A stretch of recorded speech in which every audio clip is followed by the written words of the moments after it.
What's up, folks? I'm Chris, your NFL writer here at Occupy Fantasy, here with a look at the 11-game main slate for Week 14 of the NFL season here on DraftKings and FanDuel. I'm going to go over some of the top plays and lineup advice for this upcoming weekend's action in the NFL on DraftKings and FanDuel. First thing we need to discuss is Clyde Edwards-Helaire from the Kansas City Chiefs. We learned yesterday that Isaiah Pacheco has been ruled out for this weekend for the Kansas City Chiefs. Did not practice all week with a shoulder injury that may even land him on injured reserve. Andy Reid told the media that he expects the former first-round pick Clyde Edwards-Helaire to lead the Chiefs at the running back position in opportunities this weekend. His exact quote is around the lines of saying they have different personnel packages, but they do expect Edwards-Helaire to be the number one guy. So we're going to expect him to be the number one guy here as well at $4,200 here on DraftKings, at $5,500 over on FanDuel. For those of you that are playing in the WFFC Fan Championship this weekend, Clyde Edwards-Helaire is in a very similar position to the one that Zach Moss was in last week as the skeleton key play that unlocks the slate here in week number 14. So bottom line, before we even get into the matchup and how well we think Edwards-Helaire is going to do, you're going to want to play him this weekend because he's going to allow you to make a lot of things fit in your lineups, and that's really what's more important with that play here than the actual performance itself. I know that sounds a little funny,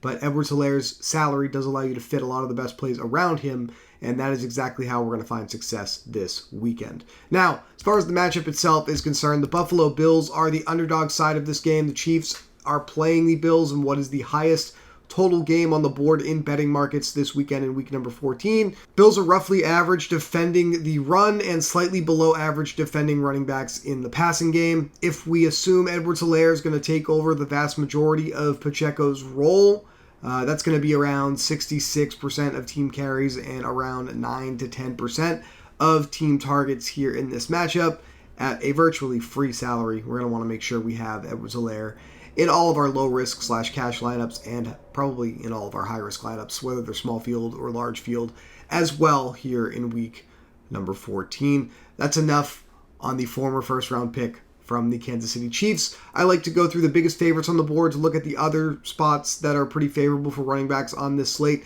And it's a good thing that we have a cheap running back available to us here on DraftKings and FanDuel in CEH, because the San Francisco 49ers are the biggest favorites on the board, hosting the Seattle Seahawks this weekend, favored by 13.5 points.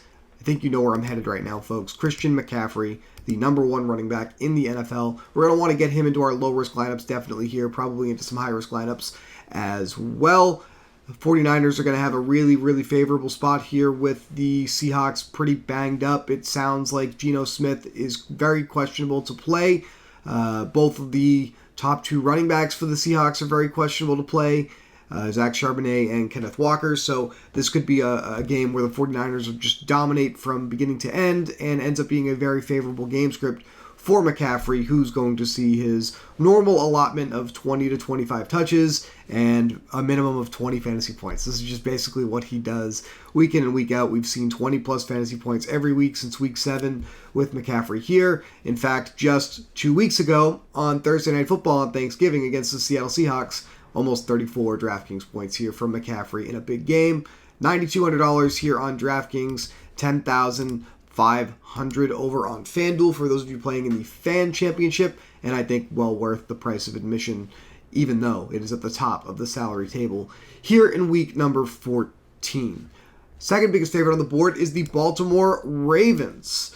That would mean we should be mildly interested in the split backfield between Gus Edwards, the touchdown machine, and Keaton Mitchell. Baltimore was on bye on week 13, but Mitchell matched his high in rushing attempts last time out against the Los Angeles Chargers, and he saw his playing time increase as well. I think this is kind of a messy split backfield situation, plus obviously we have to think about the rushing role for Lamar Jackson himself in this spot. I think we're interested in playing Ravens stacks in high risk, but beyond that, I don't know if I'm going to be playing any Ravens running backs this week, even though they are favored by 8 points here against the Los Angeles Rams. Rams come into this matchup slightly below average defending the rush, and defending running backs in the passing game. I think a player we do need to heavily consider is Alvin Kamara, given how injured the Saints are pretty much everywhere else on offense. Derek Carr is going to be starting this game at quarterback for them despite having a concussion, really banged up at wide receiver. Chris Olave has not been in practice for the Saints this week. He's been out with the flu. He's been completely away from the facility. They're expecting him to be available to play. We'll see how effective he can be. Michael Thomas already on injured reserve. Rashid Shaheed listed as questionable, even though he didn't practice all week. I'd be highly skeptical he plays. That leaves A.T. Perry, who has not done much with his opportunities. That leaves some tight ends with Taysom Hill and Juwan Johnson to soak up some work in the passing game. But they're also questionable, both of them. Taysom Hill didn't practice all week. That's not a good sign for his availability. Leaves Alvin Kamara and his role that we've seen for several years in fantasy football behind. 5+ targets in each of the last few games here. Really, 5+ targets in every game since he debuted this season except one. Very, very good weighted opportunity role for Alvin Kamara. And he's facing the worst rush defense in the league in the Carolina Panthers this week. I think if I was playing high-risk contests and I was thinking about deviating from the expected ownership of Christian McCaffrey, because he's also going to be one of the most popular plays on the board. He's not just one of the most heavily favored ones. Kamara starts to emerge as probably one of the better spots to consider, and he's cheaper. He's $1,000 cheaper here on DraftKings, and over on FanDuel, he's a full $1,500 cheaper than Christian McCaffrey in a really good matchup against the Carolina Panthers. Favored by 6 points in betting markets against Carolina this week. I think Kamara is going to end up being someone we want to consider a little bit more than the field is right now. Looking at projected ownership, we've got Alvin Kamara at 11% on DraftKings and 9% on FanDuel. I think if the field wises up to the opportunity here with the Saints' main running back, that these numbers may actually start to creep up a little bit here in week number 14. There's one other running back I want to discuss, and that is Indianapolis' Zach Moss. We did not see the box score results that we wanted last week, but we got the touches. Zach Moss, 19 carries, 3 targets last week for the Colts in their matchup with the Tennessee Titans. Now facing Jake Browning Cincinnati Bengals, who are the 4th worst rush defense in the NFL this season, slightly below average defending running backs in the passing game. Just 7.7 PPR points here on DraftKings, 6.7 points over on FanDuel for Moss, but the expected fantasy points at his workload, significantly higher than that.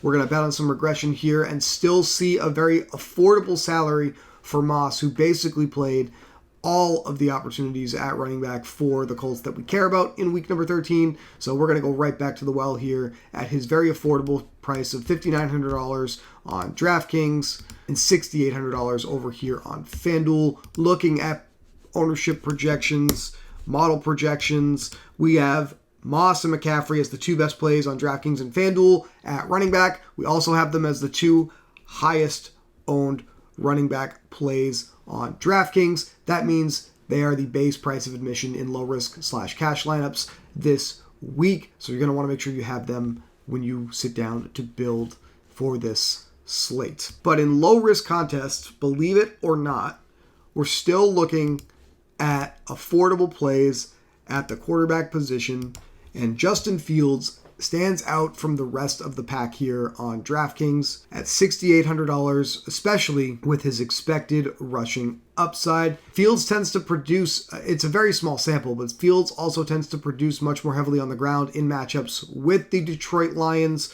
Over 100 yards on the ground just 2 weeks ago against Detroit. That's a very, very nice floor of production from Fields if we can get it. So I do think he's a really, really strong option I would consider in low-risk contests. If you want to actually drop down the salary table and play a quarterback that is favored heavily, that is probably going to be featured pretty heavily in lineups this week, Brock Purdy from the San Francisco 49ers, just $300 cheaper than Justin Fields. I think that's where the field is going to go in low-risk contests this week, one of those 2 guys. I will come back to that after we look at the other positions to see what we can fit. At the tight end position this week, Travis Kelce's back on the main slate, but I don't think you will see him in as many low-risk lineups as you normally do because of the other opportunities that are available.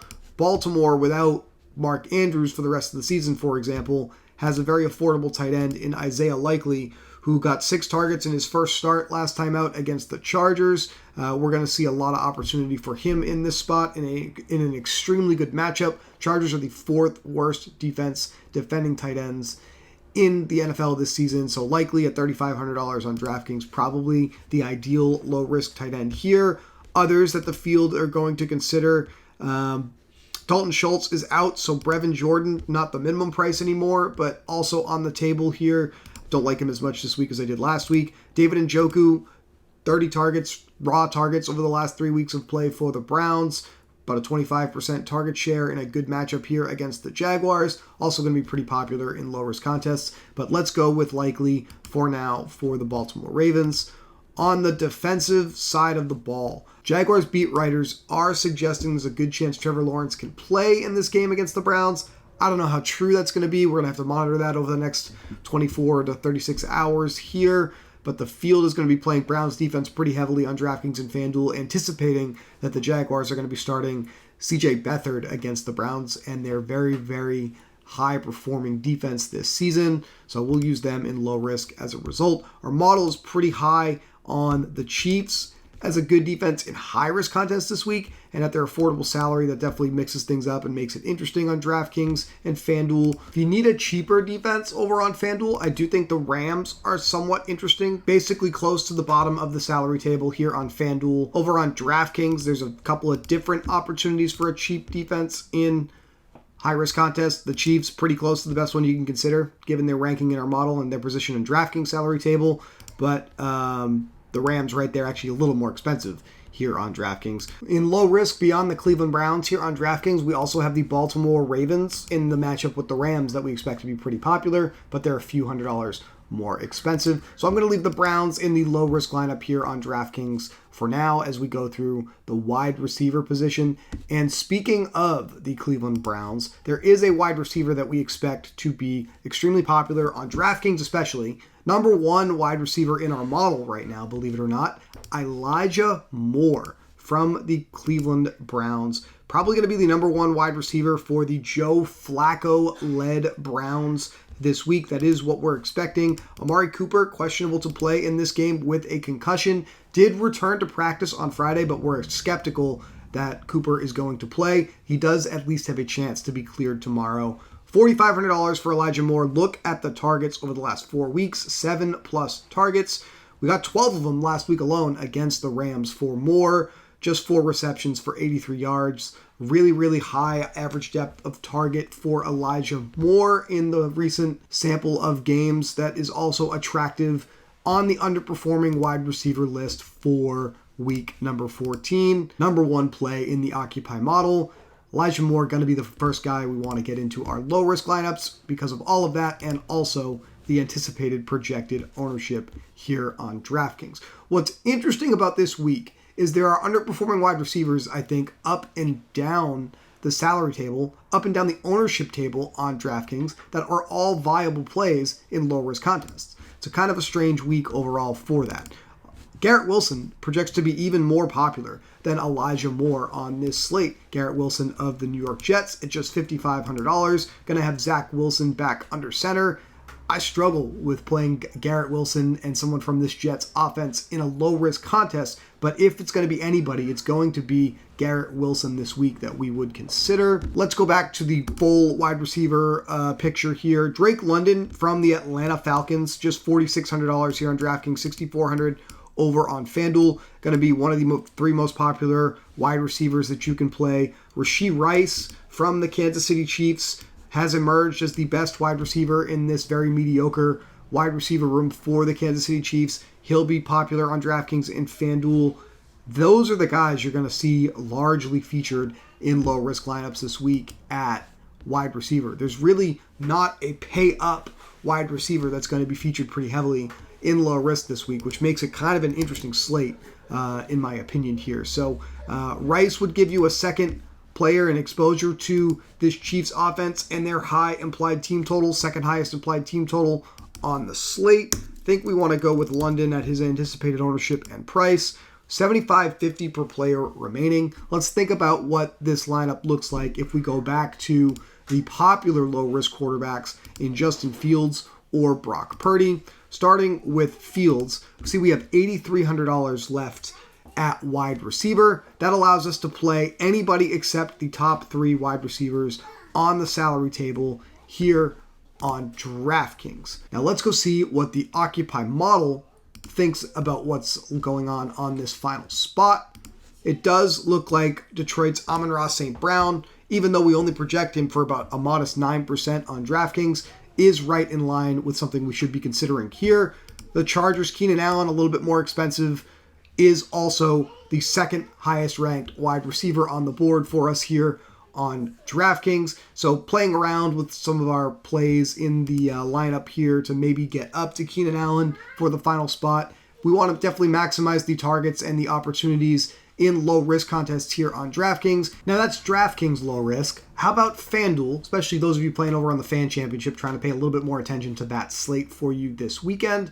The same plays that I'm interested in here, they do look like they fit pretty well over on the FanDuel side of things. Don't have access to the same type of final wide receiver that we see over on DraftKings just based off of the salary, but still a ton of opportunity to get a really good wide receiver and as your final play on FanDuel as well in low risk. Now it's time to talk about high risk contests and how to attack building for tournament lineups. This is an 11 game slate. It's slightly bigger than the last few main slates that we have seen. So that is something that right off the bat we have to be conscious of as we're building for high risk contests. My favorite play on this slate is going to be the highest implied team total San Francisco 49ers, favored by 13.5 points against the Seattle Seahawks, and their well below average pass defense and their slightly below average rush defense. Christian McCaffrey is one of the exceptions to the rule where we can do a quarterback running back stack and feel pretty good about it with Brock Purdy and Christian McCaffrey. At the tight end position, I think my favorite play on the 49ers this week is George Kittle because of the matchup there as well. The Seattle Seahawks are below average defending tight ends, 22nd by DVOA defending tight ends this season. Didn't really get the big box score result last time out against Seattle, and I think that might actually keep players away from Kittle on this slate, but have to like the fact that he has seen 5+ targets in each of the last 3 games, including a game against these same Seahawks, and maybe squeaky wheel gets the oil here in a good matchup. George Kittle against the Seattle Seahawks, one of my favorite pass catchers to pair with Brock Purdy. Obviously, the other ones that we're going to be interested in are in play. We saw Deebo Samuel have a very, very big game last week on a very small number of opportunities. 4 targets in the passing game, housing 2 of those targets. Not sure he's going to be that efficient again here against Seattle, if that makes sense. But $7,500 here on FanDuel. And then we have Brandon Ayuk for just $200 more, who actually has the high target, high average depth of target, high air yard role in this offense, $7,700. He's my favorite wide receiver of these 2 to pair with Purdy, but both of these guys come at a premium as far as raw salary dollars are concerned compared to George Kittle. Hopping back over to DraftKings, it ends up looking pretty similar when we go with the 49ers stack. Kittle at $5,900 here on DraftKings, Purdy at $6,500, Deebo $6,800, Ayuk for $100 more. We've already got a 3-0 here. We can play some of the popular underperforming wide receivers that I talked about already in this video, like Drake London, Garrett Wilson, to round out the rest of this lineup. And you're already pretty close to the cash core building this way as well. So I think there's a very high floor built in to this high-risk build this week with the 49ers, and that's why it's one of my favorite ways to build on this slate. So 49er stacks, I think, are the best stack that you can play, especially in your small field stuff this week. The existence of the Clyde Edwards-Helaire play has really opened up salary and allows us to jam some of the better offenses into our lineups this week, so that's what we have to be mindful of as we build for action here in week 14. Want to go over the rest of the underperforming wide receivers for you, just so you have those as you prepare for this week's action. Talked about Elijah Moore. Talked about Garrett Wilson. Davante Adams with the Las Vegas Raiders. One of the more expensive underperforming wide receivers on this slate. Just going to be 3% owned on DraftKings, 7% owned on FanDuel. Jordan Addison from the Minnesota Vikings. Also an underperforming wide receiver. We saw Joshua Dobbs completely miss him for a touchdown on a primetime game a couple weeks ago before their bye week. That's largely why he's on this list. He has a really high target role, high air yard role in this offense. However, the exception here is the fact that we are going to see Justin Jefferson return for the Minnesota Vikings here in week number 14. So that may cut into Addison's opportunity a little bit, but Davante Adams looks like one of the better high-risk plays you can consider on this slate at his target and air yard opportunity. Just one touchdown for Davante in the last 5 games for the Raiders.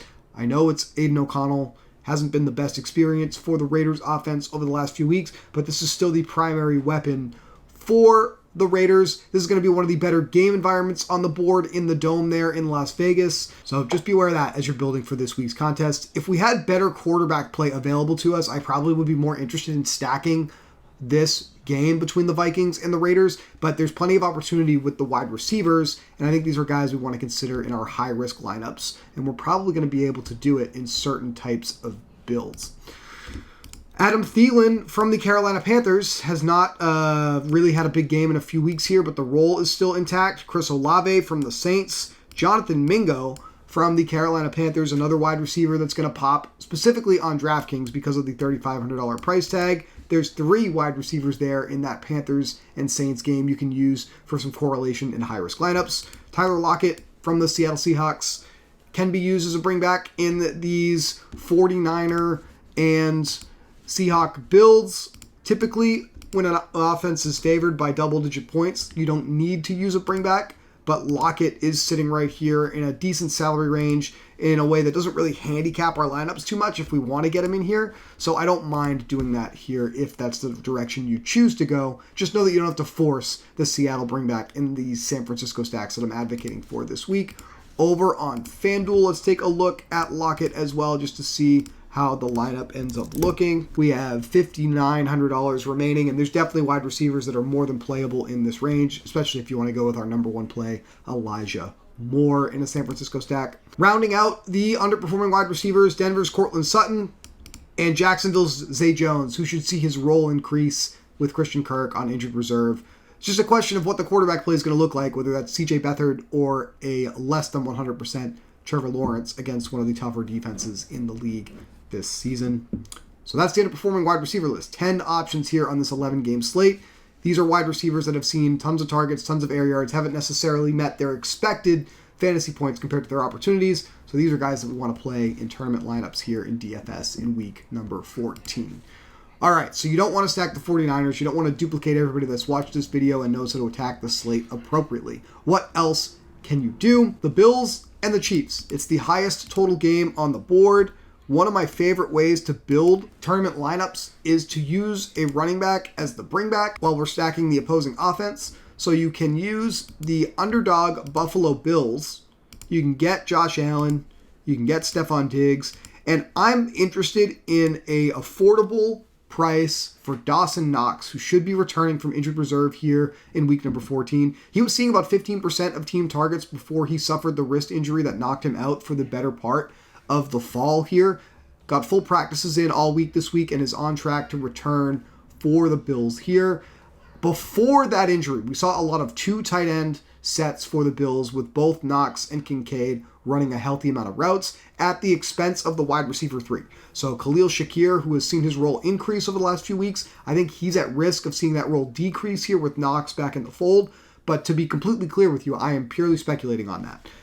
We can speculate on that at a low price in tournaments this week, and that's why I think it's worth considering. $3,000 for Knox. Already have our chief bringback here on the highest total game on the board. We have $6,150 per player remaining here if we come off of Christian McCaffrey. If we still want to consider Christian McCaffrey, we're going to have to play a near minimum price wide receiver in this specific build. We probably would have to come off Elijah Moore or find some value wide receivers. We have them on the underperforming wide receiver list, play a cheaper defense. There's ways to massage this lineup to make it work with the Josh Allen, Stephon Diggs, very expensive version of a Bill stack. Now, what about stacking Mahomes?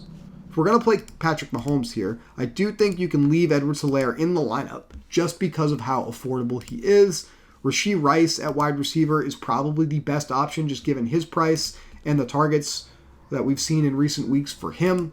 I don't know how heavily the field is going to play Travis Kelce, but obviously he's going to be the first player everyone tries to play with Mahomes. On the Buffalo side, again, you can bring back with the cheap tight end. I think that's a little dicey. I would rather pair Knox with Josh Allen to maximize correlation. Wide receiver, you can definitely jam Diggs. The salary is really tight here. I don't know if you can make this work. So I think on a bring back situation here, you're going to be considering Gabriel Davis or below at wide receiver, Kincaid or Knox, or even like a James Cook as your bring back here in Chiefs-Bills stacks. So that's how the favored side may fit in your stacks this weekend.